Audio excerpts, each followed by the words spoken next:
안녕하세요. 비욘디 박진표 PD입니다. 오늘 4시 라이브는 의학신간을 소개해드리는 시간입니다. 오늘의 책은 쑥쑥 크는 아이는 이유가 있다라는 책인데요. 이 책의 저자이신 엘병원 재활의학과 조윤아 원장님과 함께 이 책에 대한 내용 자세히 살펴보도록 하겠습니다. 원장님 안녕하세요.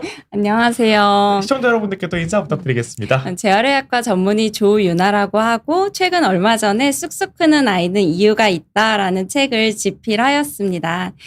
이 책은 성장에 관한 이야기를 담았고 일반 대중분들, 비의료인분들도 쉽게 읽을 수 있도록 쉽게 풀어낸 책입니다. 감사합니다. 사실 저도 쑥쑥 크는 아이 이유 저희가 흔히 아는 것들 있잖아요. 부모님이 키가 커야 된다, 우유를 많이 먹어야 된다, 운동해야 된다, 이런 사소한 것 몇 가지 있을 텐데 또 어떤 것들이 자세히 있는지 그 이유가 무엇인지 오늘 자세히 알아보고자 합니다. 시청하시는 분들도 좀 궁금하신 거 있으시면 자유롭게 질문 남겨주시면 저희가 책 내용 살펴본 뒤에 마무리로 질문 답변 있으니까요. 많은 질문 부탁드리겠습니다. 그럼 먼저 오늘의 책 쑥쑥 크는 아이는 이유가 있다라는 책이 어떤 책인지 간단히 말씀해 주셨는데 어떤 배경으로 좀 집필하게 되셨는지 여쭙고 싶습니다. 네. 그 성장의학이라는 분야는 사실 의대 시절이나 레지던트 시절에 정식으로 배우던 영역은 아니었어요. 근데 어느 날 이제 저희과 학회를 갔다가 우연히 성장 클리닉을 운영하시는 선배님을 만나게 됐는데 이런저런 얘기를 나누다 보니까 제가 원래 기존에 보고 있던 진료 영역이 아닌 새로운 분야여서 굉장히 흥미로움을 느끼게 되었습니다. 새롭게 공부를 또 하신 거네요. 네네. 제가 또 도전하는 거 엄청 좋아하거든요. 근데 마침 저희 병원이 근처에 신도시가 있어요. 그래서 어린이들이 많이 내원을 하고 저희 병원에 응급실이랑 정형외과, 재활외과, 치과 이런 과들이 있어서 아이들이 실제로 다쳐서 오는 경우들이 있거든요. 근데 오게 되면은 엑스레이를 찍어주는데 그때 항상 부모님들이 물어보시는 질문들이 있어요. 혹시 선생님 성장판은 다치지 않았을까요? 아니면은 이왕 엑스레이 찍었으니까 뼈 나이 좀 알려주세요. 이렇게 말씀하시는 분들이 꽤 계셨어요. 네. 그래서 이런 질문들을 계속 받다 보니까 아이들의 성장에 대해서 어머님들이 얼마나 좀 불안도 갖고 계시고 관심도 갖고 계시는지 좀 체감을 하게 됐습니다. 그래서 아이들과 어머님들께 아버님들께 좀 도움을 드리고자 성장의학을 좀 본격적으로 공부를 하기 시작했어요. 근데 이제 막상 공부를 하다 보니까 생각보다 쉽지 않은 게 단순히 유전뿐 아니라 생활 습관, 영양, 운동, 수면 이런 것들이 다 복합적으로 작용을 하는 부분이더라고요.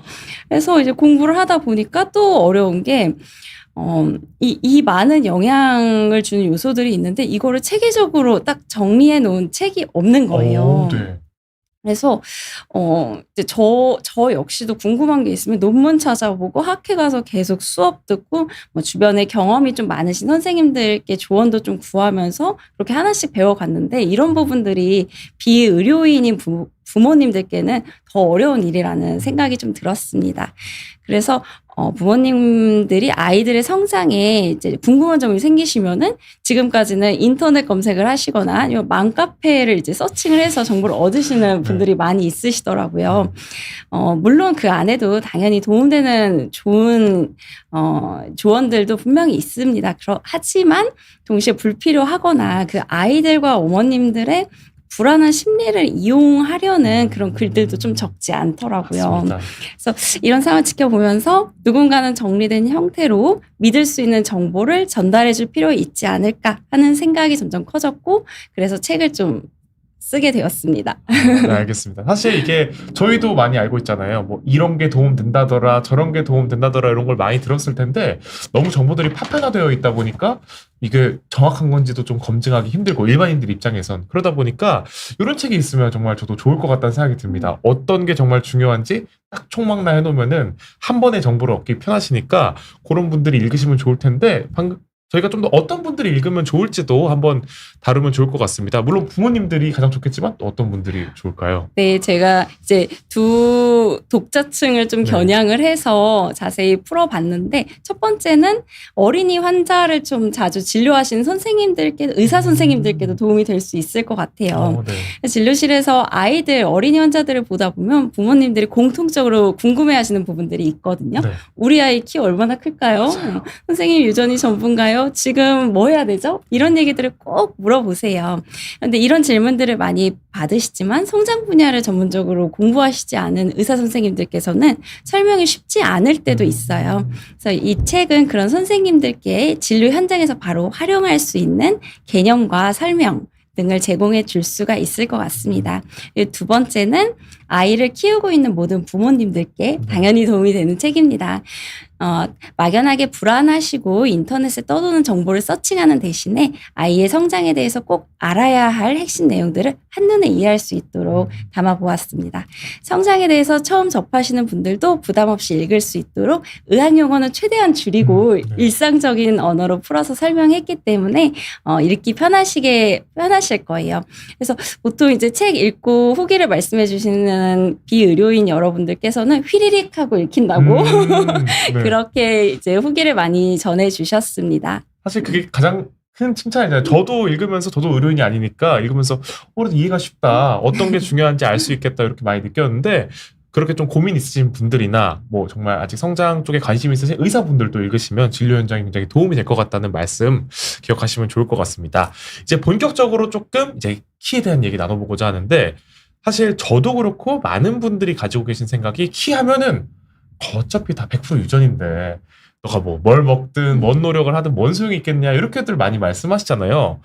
이게 뭐 사실인지 아닌지 아니라면 또 어떤 요소들이 좀 중요한지 네. 이게 좀 궁금한 네. 것 같습니다. 이제 결론적으로 말씀을 드리면은 네. 키의 유전이 전부는 아닙니다. 전부 아닌 거 맞나요? 네, 아니에요. 네. 그 실제로 키 성장에서 유전이 차지하는 비율이 피디님 얼마나 될 것 같으세요? 저는 저희 부모님도 좀 제가 큰 편이다 보니까 저희 부모님 좀 그래도 크신 편이거든요. 저는 한 90% 될 거라고 생각했습니다. 솔직히. 생각보다 그렇지 않아요. 네. 의학계에서 밝혀진 건 한 60% 정도라고 알려져 있어요. 생각보다는 낫네요. 네, 맞아요. 그러니까 요 말인즉 60%를 제외한 40%는 우리가 바꿀 수 있는 환경이다라는 겁니다. 우리나라를 좀 예로 들어보면은 한국은 다민족 국가 아니야 한민족 국가잖아요. 네. 그래서 유전적 다양성이 이렇게 다양하지는 않은데 네. 이제 국가에서 또 죄송합니다. 코가 간지러워서. 네. 국가에서 이제 통계를 낸 게 있어요. 네. 그게 한국 50년 전과 지금 현재의 그 표준 키를 비교를 한 표인데 남자는 50년 전에 비해서 6.5cm가 그리고 여자는 50년 전에 비해서 5.5cm가 평균 신장이 커졌다고 그렇게 보고가 되고 요즘 있어요. 진짜 큰 사람들이 진짜 많잖아요. 맞아요. 네. 근데 이게 유전자가 갑자기 한민족 유전자가 갑자기 바뀌어서 된 걸까요? 그건 아니겠죠. 그렇죠. 그러니까 짧은 시간 안에 유전자가 변할 리도 없고, 네, 이 연구 결과에서 가장 큰 이유로 꼽히는 게 생활 환경의 변화예요. 모두가 다 짐작을 하시듯이 우리나라가 점차 부유해졌잖아요. 그래서 아이들이 이제 성장기에 충분한 영양을 섭취를 할 수 있게 됐고 위생 환경도 좋아졌고 네. 의료 수준도 크게 좋아져서 이런 영향들을 많이 받고 있다. 이렇게 말씀을 드릴 수가 있습니다. 그래서 다시 정리를 좀 해보자면은 키는 타고난 유전의 영향을 받는 것은 맞습니다. 네. 하지만 어떤 환경에서 그리고 어떻게 자라느냐에 따라서 충분히 달라질 수 있다는 겁니다. 알겠습니다. 저희가 뭐 흔히 생각하시 뭐 90%다 100%다 이건 아니고 60% 정도이고 또 사실 이게 유전이 다라면은 뭐 50년 전 사람하고 지금 사람하고 맞아요. 키가 똑같아야 되잖아요. 맞아요. 근데 뭐 다들 일반인 분들도 느끼시겠지만 요즘 뭐 학생들 보면 엄청 크잖아요. 맞아요. 저도 제가 제일 큰 사람인 줄 알았는데 요즘 학생들 보면 저보다 큰 사람도 많더라고요. 그래서 진짜 다들 커가는구나 더 이런 게 환경의 변화 때문이다 이렇게 좀 정리를 해주셨습니다. 그럼 그 다음으로 아까 좀 일반인 분들이 많이 물어보시던 거 우리 애가 키가 클 수 있을까요? 장신이 될 수 있을까요? 이런 걸 좀 많이 물어보신다고 하셨는데 어떤 걸로 예상해 볼 수 있을지 그런 요소들이 몇 가지 있을지 궁금합니다. 네, 앞서도 말씀드렸듯이 키에는 유전적인 요인이 분명히 가장 그 메이저 팩터예요. 그래서 부모님의 키가 가장 큰 영향을 주죠. 그래서 큰 가족에서 키가 큰 아이가 성장을 하고 상대적으로 좀 아담한 가족에서 네. 아담한 아이들이 성장을 하죠. 그래서 이런 그 키 공식을 의료에서는 정해놨는데 이 미드 페렌탈 헤이트라고 해서 MPH라고 해요. 네. 이 공식이 어떻게 계산이 되냐면은 부모님, 엄마, 아빠의 키를 더한 거를 2로 나눠요. 평균 이로? 키죠. 네. 거기서 남자아이의 경우에는 6.5cm를 더하고 여자아이의 경우에는 6.5cm를 빼요. 이게 유전적으로 기대되는 예측키입니다. 그럼 나눠서 여자면 6.5를 빼고 맞아요. 남자면 6.5를 더하고. 네, 맞아요.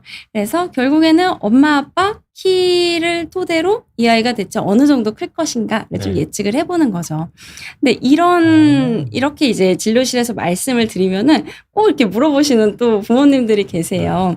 어떤 질문이냐면은 결국에는 키는 그래도 엄마 아빠 다 동등하게 영향을 준다고는 하는데 엄마 키를 조금 더 닮는 경향이 있는 것 같다라고 얘기를 하세요. 뭐 그게 원칙은 아니지만 경향성이 그렇다. 네. 그래서 키 큰 아빠와 키 작은 엄마가 결혼을 하면은 아이는 키가 좀 작더라. 또는 키 작은 아빠와 키 큰 엄마가 결혼을 하면은 오히려 아이는 좀 키가 커지더라라고 그렇게 이제 부모님들께서 그렇게 말씀을 좀 해주시는데 네. 사실 아직 밝혀진 건 없습니다. 그게 뭐 정답은 아니다. 네. 거죠. 아직은 이제 밝혀진 건 없습니다. 다만 1세 미만의 완전 영아기 때는 폭풍 성장을 하는데 이때는 아직 자궁 내에서 살았던 영양분이 아직 다 완전히 빠져나가지는 않아서 1세 미만에서는 약간 엄마의 키가 조금 더 중요하지 않나 하는 보고들이 최근에 좀 나타나고 있어요.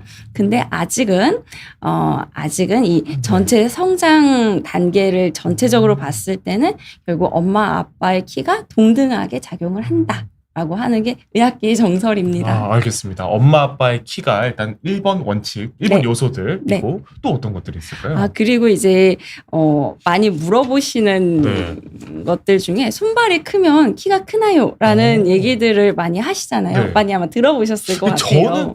이거 좀 예외인 게 저는 발이 그렇게 크지 않거든요. 네네. 이게 꼭 다 맞지는 않는데 어느 정도 경향성을 띠는 거는 사실이에요. 이제 성장이라는 게 시작은 가운데에서 말단부로 나가거든요. 근데 성장의 완료는 그 말단부에서 안쪽으로 들어와요. 말단부에서 안쪽으로. 네. 그래서 손가락 뼈의 맨 끝 마디부터 성장판이 닫히기 시작을 해요.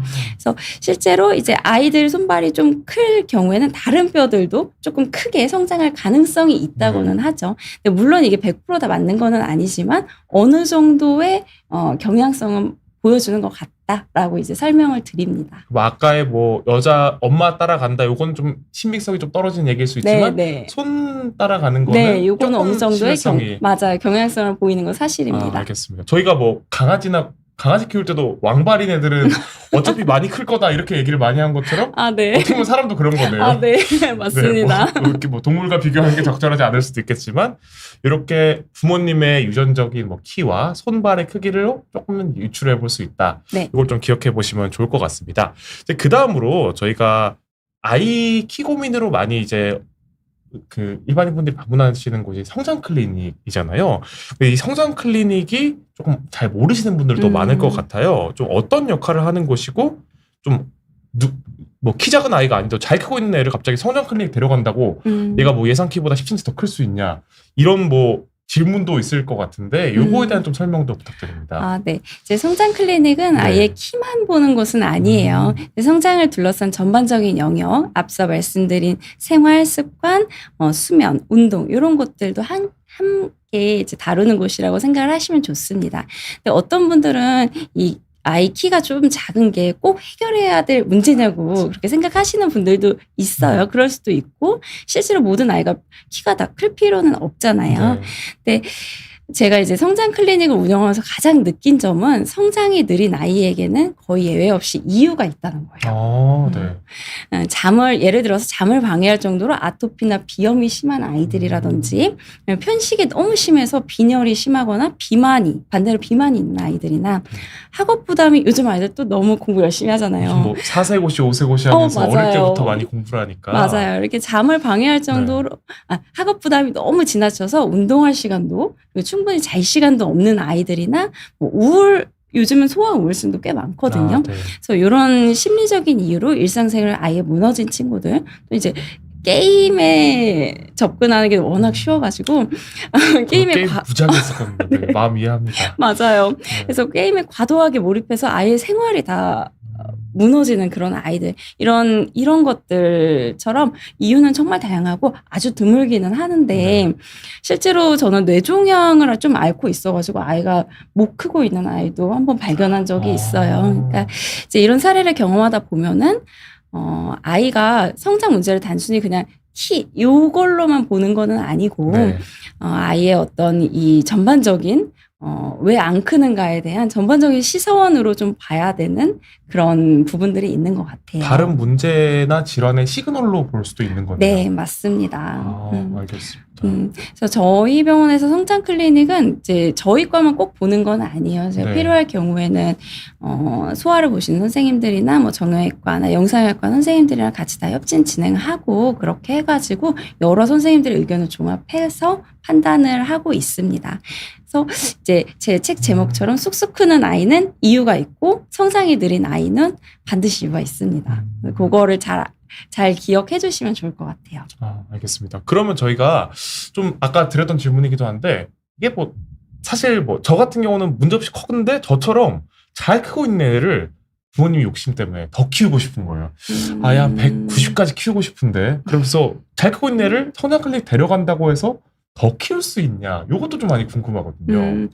꼭 그건 아니에요. 네. 이제 누구나 성장 클리닉 간다고 해서 키가 커지진 않습니다. 이거는 정확하게 네. 말씀을 드려야 돼요. 성장 클리닉은 그냥 마법을 부리는 곳이 아니라 네. 적절한 가이드를 제공하는 곳이기 때문인데요.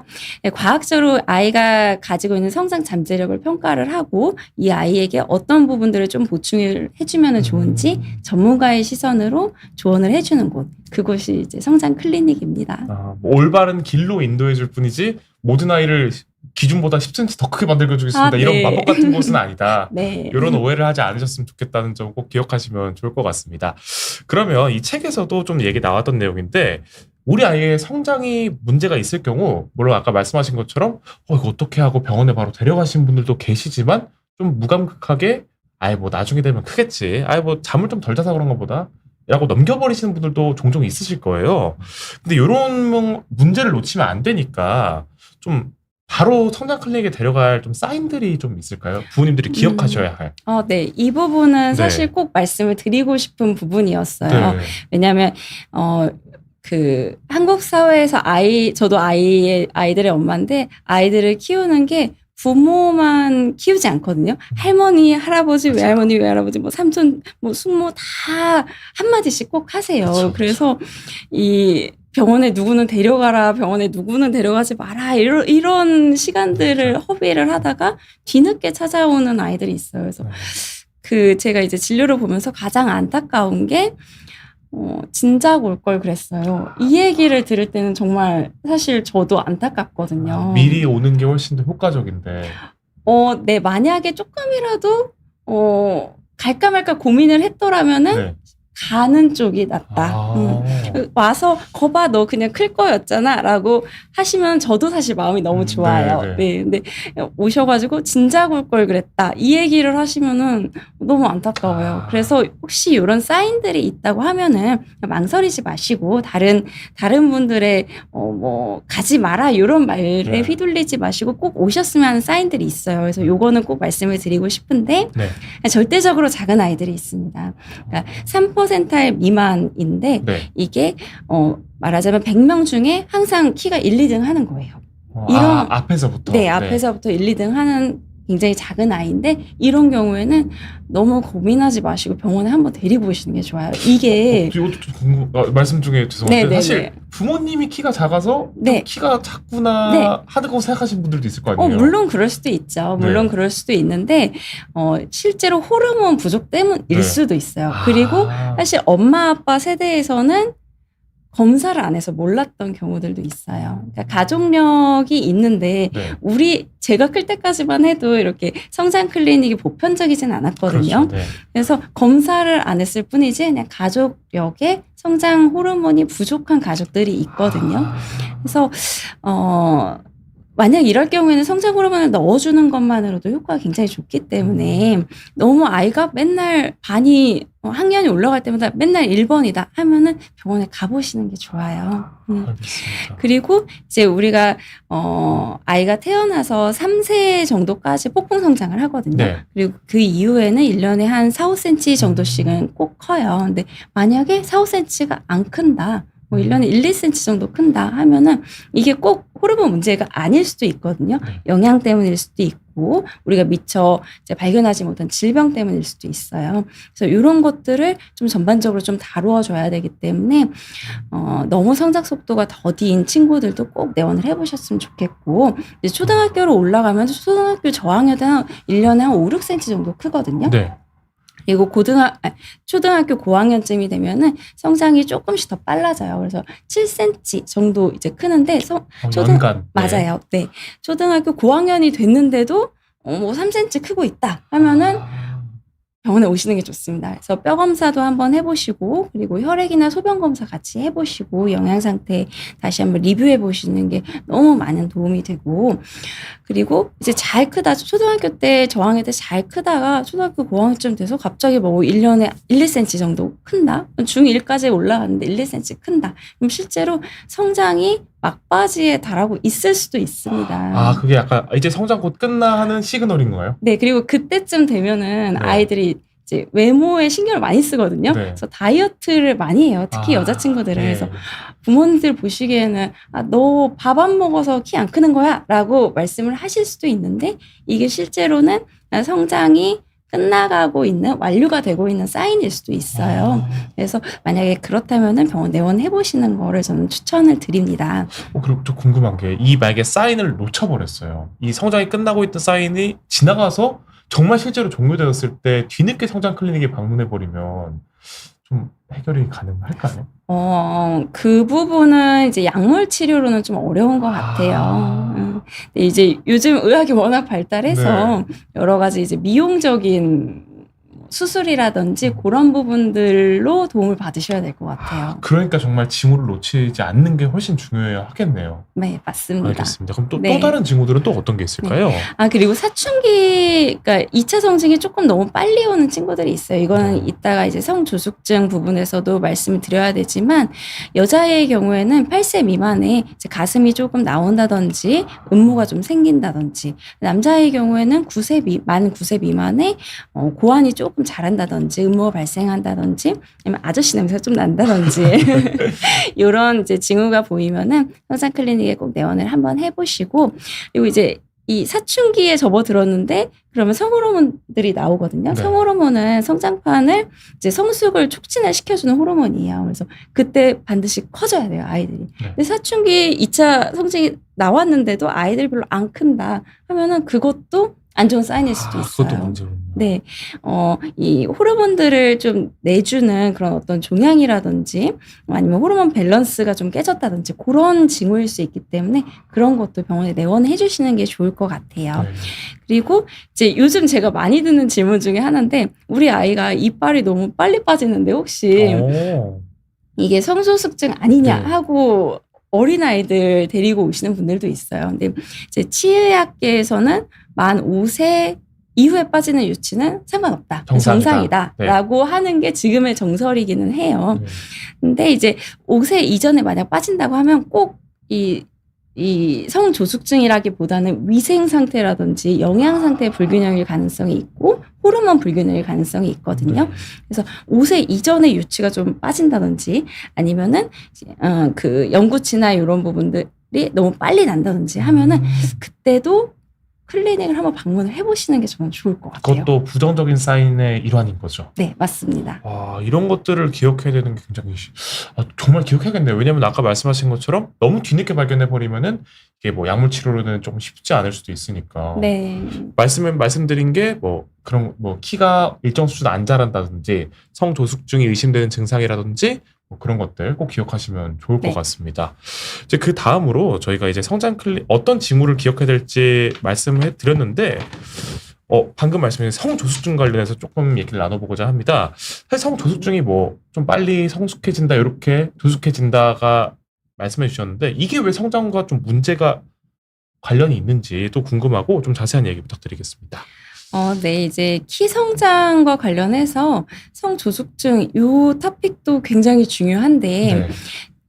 사실 저 클 때만 해도 성조숙증이 지금처럼 이제 적극적으로 치료의 대상이 되지는 않았어요. 물론 일부의 부모님들은 미리부터 빠르게 이제 약물 치료를 하는 분들도 있었지만 지금처럼 보편화되지는 않았었거든요.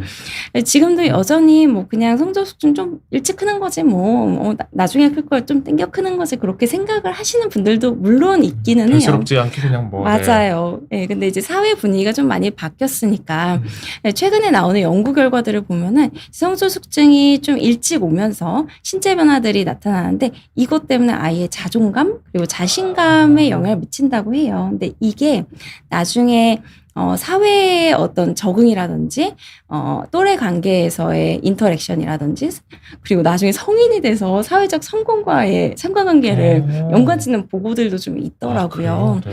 그리고 특히 우리나라 같은 경우에는 그 외적인 아름다움에 대해서 사회적 관심이 높고 그 열망을 드러내는 거를 굉장히 적극적으로, 네, 적극적이고 되게 솔직하게 드러내거든요. 그렇죠. 이런 사회적 분위기도 있고, 그리고 또 워낙 이제 좁다 보니까 오밀조밀 살잖아요. 그래서 옆집은 뭐 어땠다더라 하면서 또래와의 비교가 그냥 굉장히 흔하게 일어나는 문화예요. 능력이 돼버린 나라죠. 맞아요. 네. 키나 외모가 능력이라고 하잖아요. 네. 그래서 이런 것들 때문에 아이들이 이런 신체 변화가 심리적인 부담으로 이어질 가능성이 있어서 단순히 키 문제라고 볼 수는 없을 것 같고 아이의 어떤 마음이나 사회적 경험에까지 영향을 줄 수 있는 중요한 요소라고 생각을 합니다. 알겠습니다. 그러면 조금 어떤 점들을 눈여겨봐야 할까요? 좀 우리 애가 성도덕증인 것 같다라고 할 수 있는 의심적인 증상들이 좀 있을까요? 네, 있습니다. 네. 앞에서도 말씀드렸듯이 요 부분은 사실 중요하기 때문에 다시 한번 말씀을 드릴게요. 네. 여자아이의 경우에는 만 8세 이전에 유방이 약간 멍울이 좀 만져진다든지 유두색이 조금 짙어진다든지 음모가 좀 보인다든지 질 분비물이 늘어나고 그 옷을 입고 벗을 때 약간 가슴이 아프다라고 표현하는 아이들도 있어요. 그래서 이런 사인들을 좀 나타낸다든지 남자아이의 경우에는 만 9세 이전에 고환이 커지고 좀 단단해지고 음경이 길어지거나 음모가 나거나 목소리가 변하거나 그 아저씨 냄새가 좀 나는 경우 네. 이런 경우가 이제 2차 성징의 시작이죠. 그리고 초등학교 이전에 갑자기 키가 많이 크는 아이들이 있어요. 보통은 초등학교 들어가기 전에는 4, 5cm 정도, 1년에 4, 5cm 정도 크거든요. 네. 갑자기 막 8cm, 10cm 이렇게 크는 아이들이 있거든요. 이런 아이들은 성조숙증의 가능성도 충분히 있어요. 사실 남자애들 제가 막 그 입장이었으면 나 키 빨리 큰다 하고 좋아할 텐데 사실 맞아요. 그게 문제의 사인일 수도 있다는 네, 거죠. 맞아요. 아닐 수도 있지만 네. 문제의 사인일 수도 있어요. 그래서 알겠습니다. 내원을 해보시는 게 좋아요. 그리고 이제 체형 변화가 성소수지 되면 체형 변화가 좀 두드러지는데 여자애들 같은 경우에 몸매에 좀 굴곡이 생기죠. 왜냐면 골반이 커지니까 허리랑 엉덩이에 좀 곡선이 이렇게 뚜렷해지고 남자애들 같은 경우에 상체가 이렇게 좀 듬직해지는 그런 모습을 어깨 골격이라든지 맞아요. 네. 어깨가 약간 떡 벌어지고 네. 이런 것들이 약간 너무 또래에 비해서 일찍 나타난다 하면은 성조숙증의 사인일 수가 있고요. 아까 말씀드린 대로 유치가 너무 빨리 빠지는 경우 이것도 성조숙증의 사인일 수도 있어요. 그래서 이런 것들 기억하시면 좋고 그리고 어린아이들 얼굴 보면요. 네. 얼굴은 작고 머리는 크고 하관이 굉장히 작잖아요. 네. 이게 사실 요즘 아이들 유행하는 베이비 페이스거든요. 그게 이제 어린아이들의 특징인데 이게 왜 그러냐면은 가장 늦게까지 발달하는 성장을 하는 얼굴뼈가 이 밑에 하관이에요. 그래서 여기가 성장이 멈췄는데 여기만 커지면은 상대적으로 얼굴이 길어지고 각져 보이는 그런 성인형의 얼굴이 나오기 때문에 또래에 비해서 너무 외모가 성숙하다. 너무 막 여기가 듬직하고. 네, 맞아요. 네. 너무 이렇게 딱 벌어지고 네. 하면은 이게 물론 그냥 좋은 걸 수도 있지만 듬직한 호르몬을 가진 걸 수도 있지만 네, 유전을 가진 맞아요. 걸 수도 있지만 맞아요. 어쩌면 성조숙증의 사인일 수도 있다는 것들은 이제 알고 계시고 만약 그것 때문에 좀 고민을 하고 계신다면은 한 번쯤은 내원을 해보시는 게 좋을 것 같아요. 알겠습니다. 그리고 근데 이제 제가 꼭 말씀을 드리고 싶은 부분이 있었어요. 이게 제가 진료를 좀 보다 보니까 재밌는 게 엄마랑 딸 사이에서는 체형 변화나 사춘기 신호를 놓치는 경우가 거의 없어요. 소통을 많이 해서. 네, 그렇기도 아. 하고 남자아이의 경우에는 일단 어머니가 초등학교만 좀 들어가도 이런 좀 은밀한 부분을 보기가 좀 민망해지거든요. 그렇죠. 근데 또 아버님들이 그런 부분들을 디테일하게 신경을 써주시면 좋은데 또 아버님들께서는 그런 부분들에 신경을 쓰는 게 남자답지 못하다고 생각을 하시는 분위기가 아직도 좀 있더라고요. 사실 뭐 아들한테 가서 우리 아들 음모가 잘났나 보자 이러진 않잖아요. 저도 아버지가 이제 그러지 않았거든요. 맞아요. 네. 그래서 남자아이들 같은 경우에는 조금 뒤늦게 찾아오는 경우들이 꽤 있더라고요. 주로 언제 오냐면은 좀 잘 자라다가 1년에 한 2, 3cm 크기 시작한다 했을 때 부랴부랴 오시는 부모님들이 꽤 계세요. 그래서 근데 아이들이랑 얘기를 하다 보면은 부모님들이 이제 눈치채기 훨씬 전부터 선생님 저 사실은 그 전에 이미 털이 나고 있었어요. 아니면 뭐 조금 이렇게 이런데 뭐 땀 나면은 좀 냄새가 나기 시작했어요. 애들이 뭐 그랬어요라는 얘기를 하는 아이들이 있어요. 그래서 물론 이제 다들 바쁘시고 하시겠지만 아이에게 자녀분들에게 조금 더 이렇게 기울여 주시고 피지컬하게 이런 어떤 안아준다든지 이런 피지컬 컨택을 하다 보면 느껴지는 것들이 있거든요. 냄새가 조금 난다든지 그런 네, 것처럼. 맞아요. 그래서 이렇게 좀 부모님들과 자유롭게 신체 변화에 대해서도 좀 부끄럽지 않고 말할 수 있는 분위기를 좀 조성해주고 신체 컨택들도 좀 더 많이 신경을 써주시면 좋을 것 같아요. 정말 맞는 말씀이신 게 저도 약간 남자로서 어릴 때 생각해 보면은 털이 났다고 자랑을 하진 않으니까요. 그러니까 이제 아들 네. 같은 경우는 조금 더 신경을 써주시고 네. 뭐 안아주시면서 네. 얘가 초등학교 1학년 때 왜 이렇게 듬직해 뭐 이렇게 네. 느껴질 수도 있잖아요. 맞습니다. 조금 더 세심하게 기울여 주시는 게 좀 문제를 빨리 발견할 수 있는 방법일 것 같습니다. 이런 좀 몇 가지 포인트들 기억하시면 좋을 것 같습니다. 이제 그 다음으로 키 얘기를 좀 다시 한번 해볼까 하는데요. 키와 관련돼서 저희가 가장 많이 얘기 나누는 게 성장 호르몬일 것 같습니다. 이 주사를 맞는 게 정말 효과가 있는 것인지 아니면 조금 사람들이 가지는 오해에는 좀 어떤 것이 있는지 좀 성장 호르몬에 대한 좀 얘기 자세히 나눠보고자 합니다. 네. 이제 결론은 무조건 맞는다고 다 키가 크는 거는 아니지만 네. 경험상 대체적으로 키가 커진다라고 말씀을 드릴 수 있을 것 같아요. 네. 특히 정말로 성장 호르몬 결핍증이 있는 아이들은 호르몬만 좀 넣어줘도 금방금방 쑥 크거든요. 네. 근데 또 성장 호르몬 수치 자체는 정상인데 만성 질환 때문에 이 호르몬이 활성을 좀 못한다든지 아니면 성장 환경이 좀 좋지 않고 이런 속도의 불균형이 있을 경우에 그런 경우에는 경험적으로 성장 호르몬 투여가 이 부모님과 아이들에게 만족도를 좀 높여주는 결과들이 꽤 있었습니다. 근데 이제 꼭 여기서 짚고 넘어가야 되는 게 성장 호르몬만 맹신해서는 안 되는 거예요. 그거 맞으면 무조건 큰데 이런 건 아니다. 네, 맞아요. 성장이 주사 한 방으로 해결되는 일이 전혀 아니거든요. 약간 비만 치료제처럼. 맞아요. 미고비처럼. 맞아요. 근데 또 위고비도 맞으시면서 관리를 하셔야 그렇죠. 살이 빠지시듯이 성장 호르몬도 마찬가지인 것 같아요. 이 성장 호르몬이 매일 맞거든요. 네. 집에서 매일 맞아요. 이것도 굉장히 쉬운 일이 아니에요. 그것도 좀 자가주사인가요? 맞아요. 인슐린처럼 자가주사를 합니다. 물론 아프진 않아요. 네. 근데 그거를 매일 맞는 것도 사실 스트레스이기 그렇죠. 때문에 이왕 맞으신다고 하시면은 집에서도 수면이라든지 영양이라든지 운동 이런 것들을 꼭 챙겨주셔야 성장 호르몬의 효과가 발휘될 수가 있는 거죠. 그리고 막 이것만 맹신해서 뭐 맨날 늦게 자고 아예 영양도 안 챙기는데 성장 호르몬 맞는다고 다 해결되는 게 아니라 이런 것들도 맞습니다. 좀 잘 챙겨주는 게 좋다. 이렇게 맞습니다. 말씀해 주셨습니다. 그러면 성장 호르몬에 대해서 뭐 방금도 만사형통이다 이런 오해가 있는 것처럼 다른 오해들은 또 좀 어떤 것들이 있을까요? 네. 이제 크게 네. 두 가지가 있어요. 성장 호르몬을 맞으면 암이 생긴다? 이런 오해들이 있는데 결론부터 말씀드리면은 현재까지 성장 호르몬 투여로 인해서 암이 새로 발생한 근거는 없습니다. 네. 다만 이제 성장 호르몬 자체가 세포의 성장과 증식을 돕기 때문에 네. 이미 존재하는 암 세포가 좀 커질 수는 있어요. 그래서 만약에 현재 이제 암 치료 중이시거나 또는 암이 재발한 병력이 있다면 성장 호르몬을 안 맞으시는 게 좋아요. 근데 이제 아이들 말고도 성인에서 이 안티에이징 개념으로 성장 호르몬 맞으시는 경우들도 있거든요. 그래요? 네, 이런 분들도 만약에 본인이 암이 있다 하시면은 안 맞으시는 게 좋으세요. 암이 있을 때는 성장 호르몬 맞으면 안 된다. 네. 네, 알겠습니다. 암이 새로 생기는 건 아니지만 네. 기존 암이 조금 더 커질 수가 있다. 그리고 이제 두 번째가 성장 호르몬 맞으면 당뇨가 네. 생긴다는 오해도 있거든요. 그래요? 근데 이것도 역시 현재까지 성장 호르몬 치료가 당뇨병을 새로 만든다는 근거는 없어요. 하지만 이제 성장 호르몬의 어떤 기전 자체를 보면은 간에서 당 생성을 증가를 시켜요. 그리고 네. 말초 조직에서 인슐린 저항성을 높이기 때문에 일시적으로 혈당이 상승할 수는 있어요. 근데 앞서 말씀드린 대로 암이 있으면은 성장 호르몬 맞지 마시라 말씀드렸지만 당이 있다고 해서 성장 호르몬을 맞지 못하는 건 아니에요.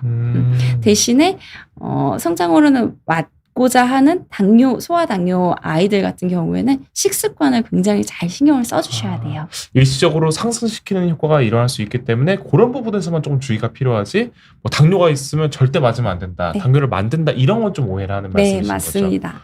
알겠습니다. 이 두 가지 오해는 꼭 좀 해결하셨으면 좋겠습니다.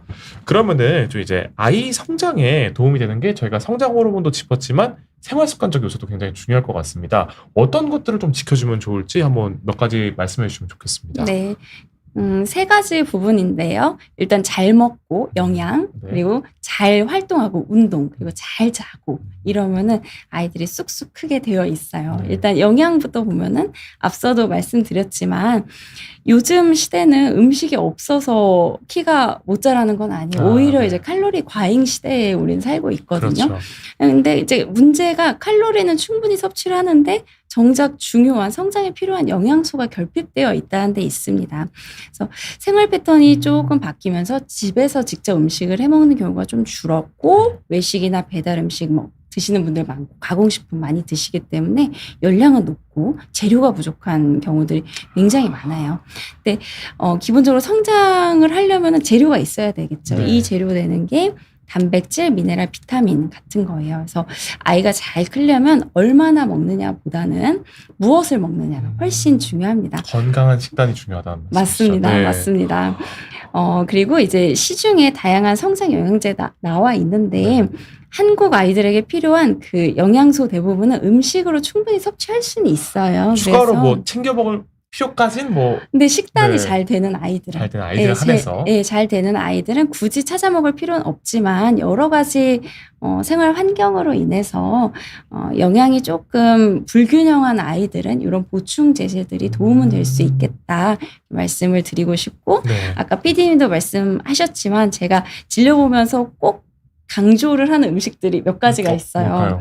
고등어, 고등어. 네, 안심소고기, 닭가슴살, 우유, 시금치, 브로콜리, 당근, 레몬. 요거는 칼로리가 별로 없으면서 네. 영양소가 굉장히 풍부한 식품들이거든요.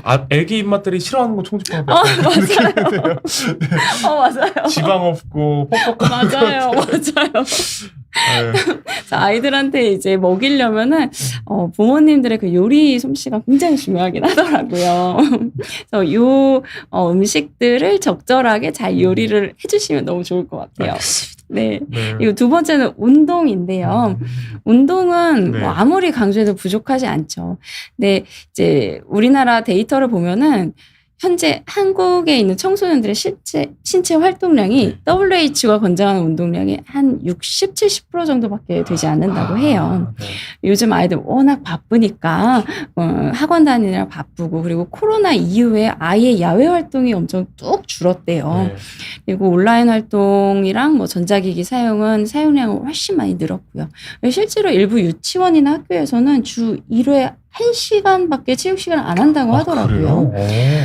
근데 이것조차도 뭐 미세먼지나 민원 같은 이런 이슈가 있으면 소음이나 아예 뭐 그런 맞아요. 아예 안 한다고 하더라고요.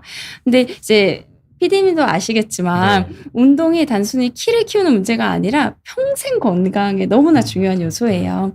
어린 시절에 형성된 근육량이 평생의 그 근육량을 결정을 하거든요. 이 근육이 나이가 들면은 정말 중요한 자산이 됩니다. 급속도로 또 빠져가기 시작하잖아요. 맞아요. 네. 그래서 운동은 아이들에게 선택이 아니라 필수로 권장해야 되는 부분인 것 같습니다. 저도 사실 공감하는 게 저는 뭐 10대 때나 20대 초반 때는 운동을 정말 많이 했는데 이제 20대 중후반을 넘어가면서 운동을 안 하고 아, 네. 근데 아직도 조금 약간 살이 별로 없고 그런 거 보면 그때 운동해 놓은 게 아직까지 남아 있는 게 아닌가. 맞습니다. 그런 생각도 맞습니다. 정말 많이 합니다. 맞습니다. 그때 안 했으면 전 이미 골병 들었겠다. 이런 생각을 많이 하거든요.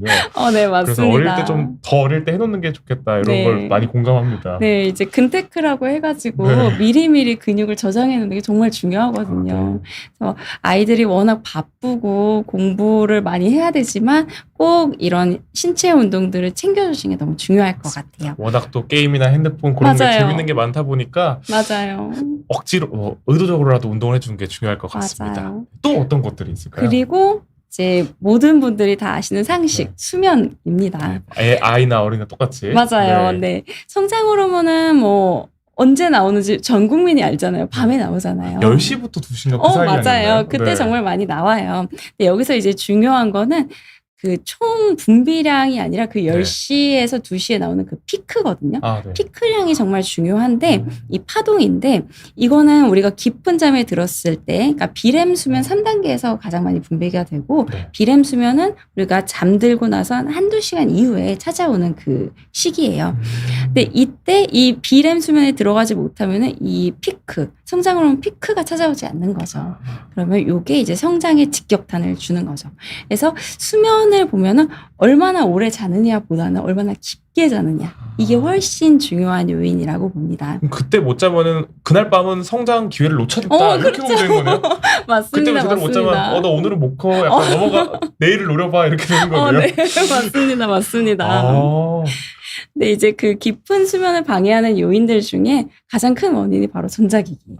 전자기기에서 나오는 블루라이트. 이게 이 깊은 수면에 들어가는 걸 굉장히 많이 방해를 하고 그때 하는 게 주로 게임이잖아요. 네. 게임이 이 교감신경을 활성화시켜요. 그래서 깊은 잠에 못 들어가게 만들어줘요. 그래서 취침 전에 2시간 전에는 게임 하지 말라.